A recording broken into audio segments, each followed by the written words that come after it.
एक बार धरती पर नारद मुनि नारायण नाम का कीर्तन करते हुए विचरण कर रहे थे।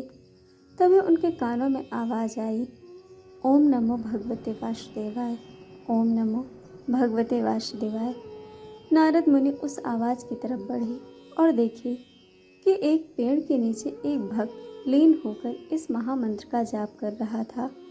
उसे देखकर नारद मुनि अति प्रसन्न हुए और वैकुंठ की ओर प्रयाण कर दिए। और वहां पहुंचकर नारद जी ने नारायण को प्रणाम किया। विष्णु जी बोले, आओ नारद, आज बड़े प्रसन्न दिखाई दे रहे हो। नारद जी बोले, हाँ प्रभु, आज पृथ्वी लोक पर विचरण कर रहा था। एक भक्त को देखकर मन भक्ति भाव से आह्लादित हो गया। वह निरंतर आपके नाम का जप कर रहा था। सोचा आपसे मिलकर कह दूं कि उस भक्त को आप अपना दर्शन अवश्य दें। भगवान विष्णु के चेहरे पर मुस्कान देखकर नारद बोले, आप मुस्कुरा क्यों रहे हैं प्रभु? भगवान विष्णु धरती लोक पर देखते हुए बोले, क्या तुम उस भक्त की बात कर रहे हो? नारद बोले, हाँ प्रभु, देखिए कैसे संसार से विरक्त होकर आपकी भक्ति में लीन है। भगवान विष्णु मन में कुछ सोचने लगे। नारद जी ने पूछा, क्या सोच रहे हैं प्रभु? विष्णु जी ने कहा, सोच रहा हूँ ऐसा भक्त धरती पर क्यों है? यह तो मेरे वैकुंठ में होना चाहिए। नारद जी प्रसन्नता पूर्वक बोले, धन्य हो भगवान, आप धन्य हो। आप सच में कृपा निधान हो। मैं शीघ्र ही उससे जाकर कहता हूँ कि तुम्हें भगवान विष्णु ने अपने धाम बुलाया है। विष्णु जी ने पूछा, परंतु नारद, क्या तुम्हें पूर्ण विश्वास है कि वह मेरा परम भक्त है? नारद जी ने उत्तर दिया, हाँ भगवान, इसमें कोई संदेह नहीं। विष्णु जी बोले, तो ठीक है, जाओ उसे वैकुंठ लोक लेकर आओ। इतना कहकर भगवान विष्णु पुनः मुस्कुराने लगे। भक्त अभी भी आंखें मूंदकर भगवान नाम जप कर रहा था।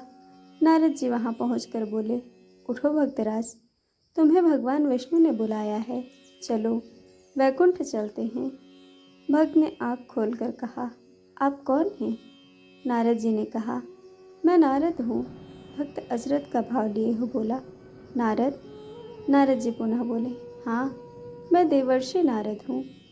भक्त ने पूछा, लेकिन मैं कैसे मानूं? नारद मन ही मन सोचने लगे, ये तो अजब बात हो गई। अब मैं इसे कैसे विश्वास दिलाऊं कि मैं ही नारद हूँ? कुछ समय सोचने के बाद नारद जी बोले, ठीक है, तुम मेरी परीक्षा ले लो। भक्त मन ही मन कुछ सोचने लगा, यदि ये सचमुच नारद हैं तो कुछ भी कर सकते हैं।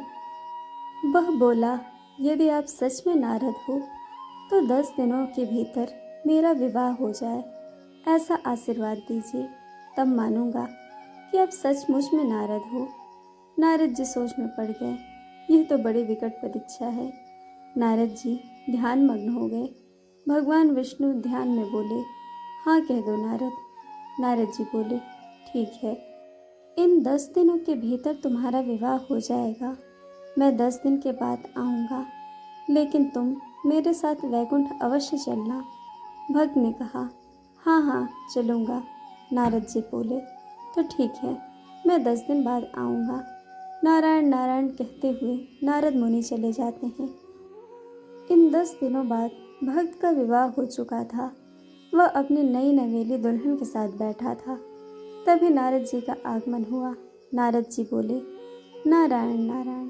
नारद जी को देखकर पति पत्नी दोनों प्रणाम करते हैं। नारद मुनि आशीर्वाद देकर बोले, चलो भक्तराज, अब वैकुंठ चलें। 10 दिन के भीतर आपका विवाह हो गया। भक्त ने कहा, नारद जी, अभी अभी तो मेरी शादी हुई है, कम से कम बाप तो बन जाऊं, फिर चलूँगा। आप साल भर के बाद आना।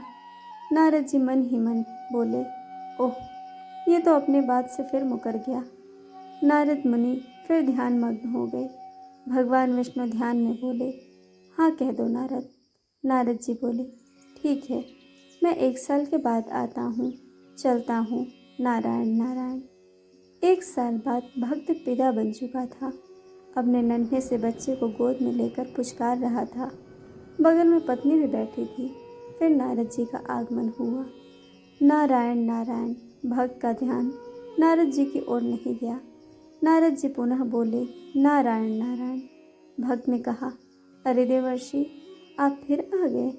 नारद जी ने कहा, हाँ भक्तराज, चलो, अब तो आप पिता भी बन गए।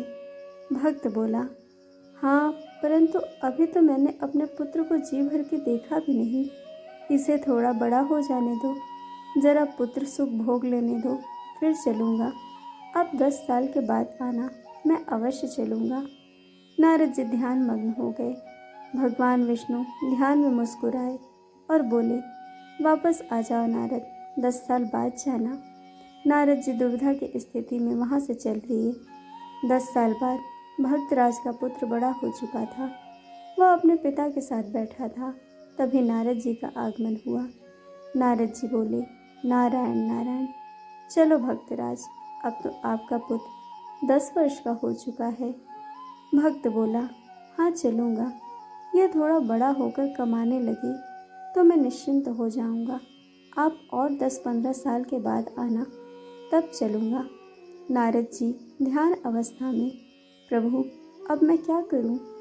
भगवान विष्णु बोले, उसकी बात मान जाओ। नारद जी चले गए। 15 साल बाद पुनः नारद जी आए और भक्त से बोले, चलो भक्तराज, अब तो आपका पुत्र बड़ा हो गया है, कमाने भी लगा है। भक्त ने कहा, हाँ नारद जी, बस इसकी भी शादी हो जाए, यह भी बाप बन जाए, मैं दादा बन जाऊं, फिर चलूँगा। नारद जी ध्यान अवस्था में बोले, प्रभु, अब क्या करूं? भगवान विष्णु ने कहा, आ जाओ नारद, उसे दादा बन जाने दो। इस प्रकार कुछ साल और बीत गए। वह भक्त दादा भी बन गया। अपने पोते को गोद में लेकर बैठा खिला रहा था। तभी नारद जी का आगमन हुआ।